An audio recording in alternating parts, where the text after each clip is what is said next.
হায়াত মউত এই দুইটা আমি সৃষ্টি করেছি। আমি আপনি যেমন আল্লাহ পাকের একটা সৃষ্টি, হায়াত এবং মৃত্যু এই দুইটাও আল্লাহ পাকের সৃষ্টি। কিয়ামতের ময়দানে এই মৃত্যু নামক আল্লাহ পাকের এই মাখলুককে আল্লাহ রাব্বুল আলামিন একটা প্রাণীর আকৃতি দিবেন। প্রাণীর আকৃতি দিয়ে বলবেন, জবেহ করার নির্দেশ দিবেন। জবেহ করতে দেরি হবে, চিৎকার দিয়ে আওয়াজ দিয়ে বলতেও দেরি হবে না। ইয়া আহলাল জান্নাতি খুলুদুন ফালা মাউত ওয়া ইয়া আহলান নারি খুলুদুন ফালা মাউত। হে জান্নাতীরা, তোমরা যে জান্নাতে প্রবেশ করতেছো 100 বছর, 1000 বছর, 1 কোটি বছরের জন্য নয়। ফালা মাউত, অনন্তকাল অসীমকালের জন্য। ফালা মাউত, সেখানে তোমাদের মৃত্যু হবে না। পক্ষান্তরে জাহান্নামীদেরকে বলা হবে, ওয়া আহলান নারি খুলুদুন ফালা মাউত। হে জাহান্নামীরা, তোমরা যে জাহান্নামে প্রবেশ করতেছো, এই জাহান্নামে 60 বছর 80 বছরের জন্য নয়, অনন্তকাল অসীমকালের জন্য। ফালা মাউত, সেখানে তোমাদের মৃত্যু হবে।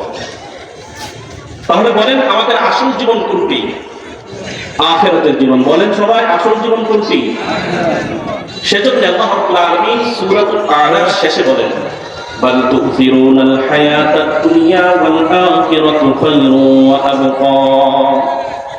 আল্লাহ বলেন, হে পৃথিবীর মানুষেরা, তোমাদের কাছে দুনিয়ার জীবনের বাস্তবতাটা তুলে দেওয়ার পরও তোমরা দুনিয়ার জীবনকে প্রাধান্য দিচ্ছ।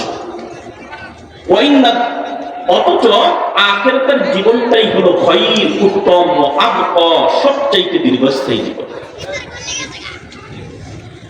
তো সম্মানিত হাজিরিন, আমি দুনিয়ার চিত্রটা আপনাদের সামনে তুলে ধরলাম। তাহলে বলেন, এই দুনিয়াতে কি থাকার জায়গা? কোথায় যেতে হবে? আখিরাত।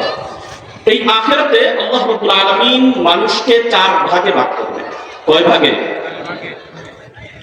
যখন বিচার কার্য পরিচালনা করবেন 4 ভাগে ভাগ করবেন। প্রথম ভাগকে আল্লাহ পাক ভাগ দিবেন প্রথম শ্রেণীর মানুষ, যারা ঈমান নিয়ে মৃত্যুবরণ করতে পারবে না। আল্লাহ পাক তাদেরকে সরাসরি জাহান্নামের মধ্যে নিক্ষেপ করবে। বলেন নাউযুবিল্লাহ। সেদিন তাদের কোনো আমল ওজন করা হবে না।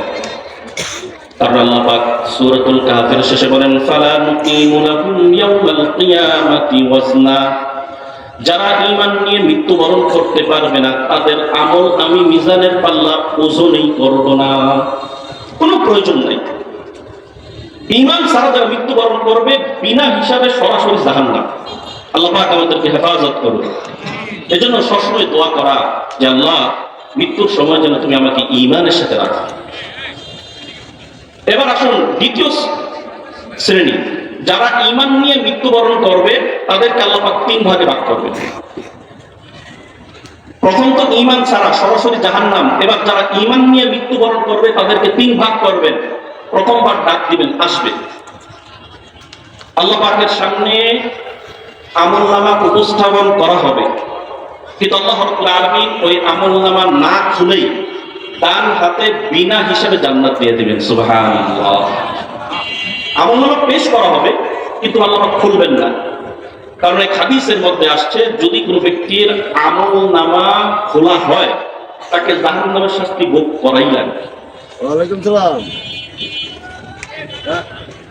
হযরত আব্দুল্লাহ ইবনে আব্বাস রাদিয়াল্লাহু তাআলা আনহু তিনি বলেন, একদিন আল্লাহর রাসূল সাল্লাল্লাহু আলাইহি ওয়াসাল্লাম আমাদের কাছে আসলেন। এসে বললেন, আমাকে দেখানো হয়েছে যে আমার পাশ দিয়ে অনেক নবীরা অতিক্রম করতেছে।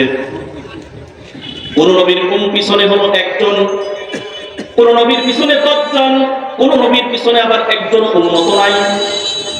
এমত অবস্থায় আমি একটি বড় উম্মতের দল দেখতে পাইলাম।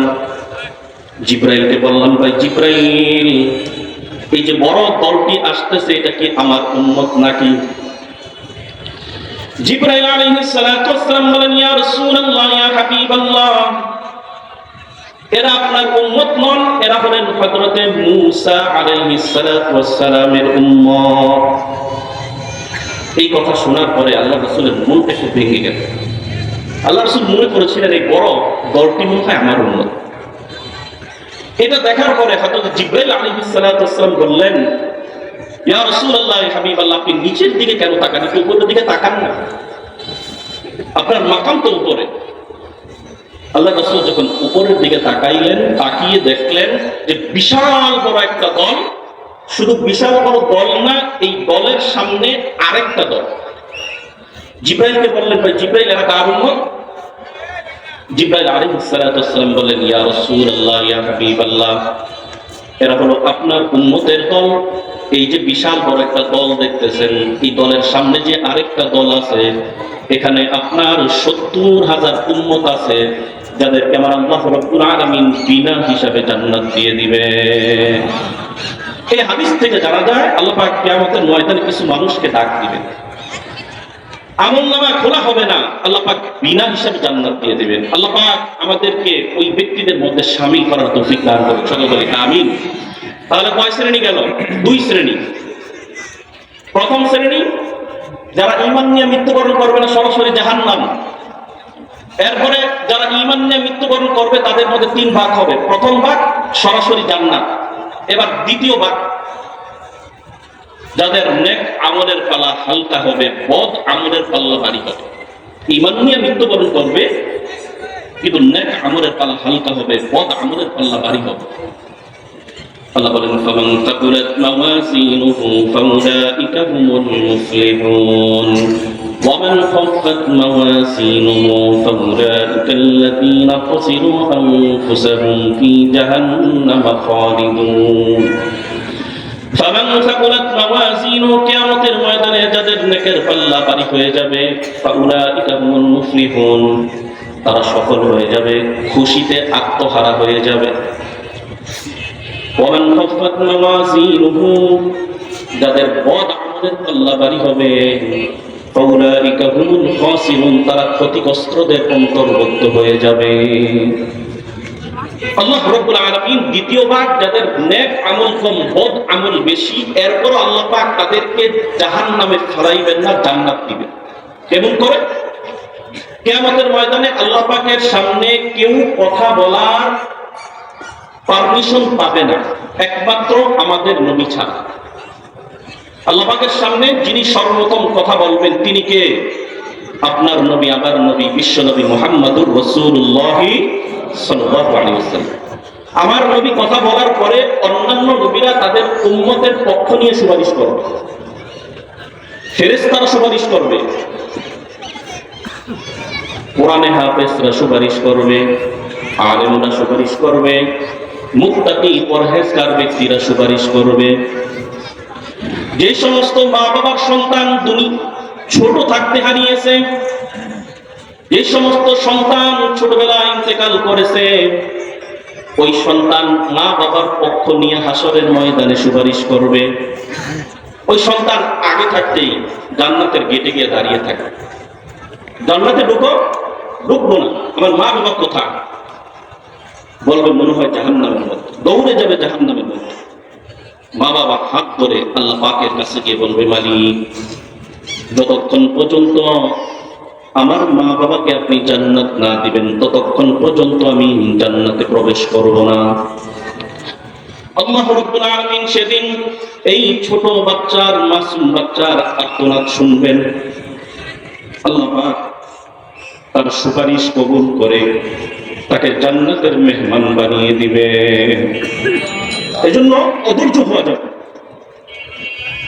অনেকে ছোটবেলা সন্তান হারাইলে অধৈর্য হয়ে আল্লাহ পাকের কাছে অভিযোগ দায়ের করে যে, আল্লাহ, তুমি কেন আমার সন্তান দেখলাম?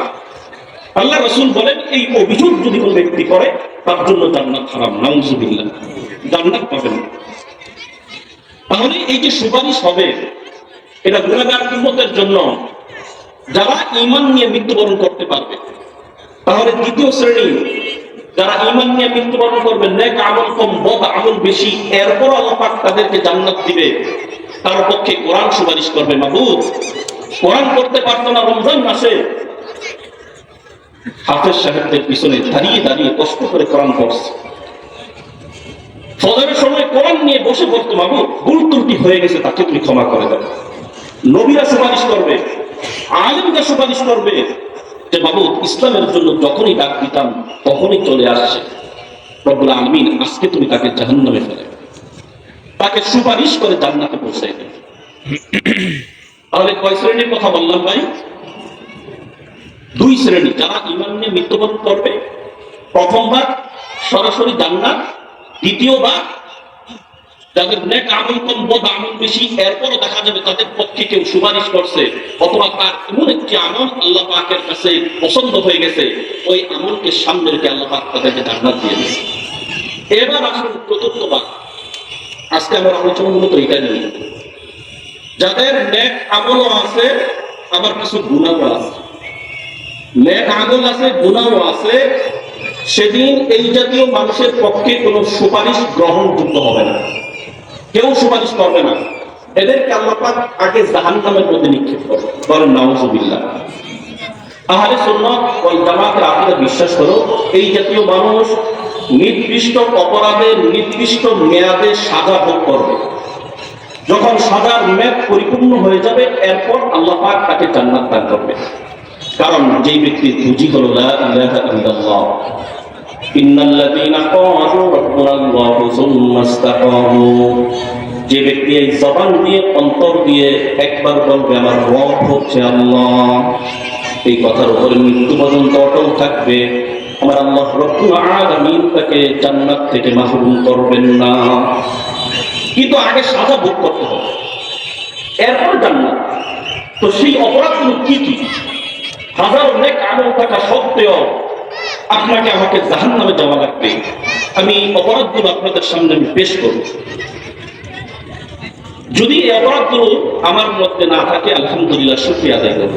আর যদি অপরাধগুলো থাকে, আজকে থেকে তওবা করব যে আর জীবনে এই অপরাধ করবো না। পারবো তো ইনশাআল্লাহ? তাহলেও জাহান্নামের আগুন থেকে বাঁচা সম্ভব। এক নম্বর অপরাধ, যেটা আমরা তো গুনাহ মনেই করি না, সেটা হলো কাতিয়াতুর রহিম। সামান্য একটা ইস্যুকে সামনে রেখে রাগের বশবর্তী হয়ে সামান্য একটু সম্পদের জন্য যারা আত্মীয়তার সম্পর্ক ছিন্ন করবে, সে যত বড়ই তাহাজ্জুদ রোজার বান্দা হোক না কেন, কেউ যদি নিজের থেকে ইচ্ছাকৃতভাবে আত্মীয়তার সম্পর্ক ছিন্ন করে, তার যত নেক আমলই থাকুক না কেন, তাকে আগে জাহান্নামে যাওয়া লাগবেই। কোরআন সুন্নাহ থেকে যতটুকু জানা যায়, এই মাসের সমস্ত মানুষকে আল্লাহ তাআলা ক্ষমা করবেন। আসুন আমরা হাদিস থেকে শুনি, তিরমিজি শরীফের হাদিস। হযরত জুবাইর ইবনে মুতঈম রাদিয়াল্লাহু তাআলা আনহু বলেন, লা ইয়াদখুলুল জান্নাতা কাতিয়াতুর রহিম। কাতিয়াতুর রহিম, আত্মীয়তার সম্পর্ক ছিন্নকারী জান্নাতেই প্রবেশ করবে না। যদিও বলা হয়েছে এখানে জান্নাতেই প্রবেশ করবে না, কিন্তু সাহাবায়ে কেরামের ব্যাখ্যা থেকে যতটুকু জানা যায়, ওই যে বিনা হিসাবে জান্নাত আল্লাহ পাক যাদেরকে দান করবেন, এই বিনা হিসাবে জান্নাত তাদের কপালে নসিব হবে। আগে জাহান্নামে যাবে, যদি ঈমান নিয়ে মৃত্যুবরণ করতে পারে, পরবর্তীতে সে জান্নাতে যেতে পারে। যারা আত্মীয়তার সম্পর্ক ছিন্ন করবে, তাদেরকে আল্লাহ পাক জাহান্নামের মধ্যে নিক্ষেপ করবে। আরেকটি হাদিস, আল্লাহ রাসূল বলেন, মা মিন যামবিন আজদা আন ইউআজ্জিলাল্লাহু তাআলা লিসাহিবিহি আল-উকুবাতু ফিদ দুনিয়া মা'a মা ইউদখিলু লাহু ফিল আখিরাতি মিসলুল বাগি ওয়া কাতিয়াতির রহিম। আল্লাহ রাসূল বলেন, দুইটি অপরাধ, এই দুইটি অপরাধ যদি কোনো ব্যক্তি করে, তাহলে তাদেরকে আল্লাহ পাক আগে জাহান্নামের মধ্যে দিবে। এক নম্বর হলো আল বাগি, যারা আমিরের বিরোধিতা করে, মুসলিম শাসক, যারা মুসলিম শাসকের বিরোধিতা করে, তাদেরকে কি বলা হয়? রাষ্ট্রদ্রোহিতা। একজন মানুষ কোরআন সুন্নাহ অনুযায়ী দেশকে পরিচালনা করার চেষ্টা করতেছে, এখন তার মন মতো হইতেছে না, দেখা তার বিরুদ্ধে আচরণ করতেছে, এটাকে বলা হয় রাষ্ট্রদ্রোহিতা। আল্লাহ রাসূল বলেন এই অপরাধ। দুই নম্বর হলো কাতিয়াতুর রহিম, যে ব্যক্তি আত্মীয়তার সম্পর্ক ছিন্ন করবে, আল্লাহ রাসূল বলেন এই দুইটি অপরাধ এতটাই সাংঘাতিক অপরাধ, মারাত্মক অপরাধ, এই দুইটি অপরাধের কারণে আল্লাহ পাক তাদেরকে আখিরাতে তো শাস্তি দিবেনই দিবে, দুনিয়াতেও আল্লাহ পাক তাদেরকে শাস্তি দিবেন।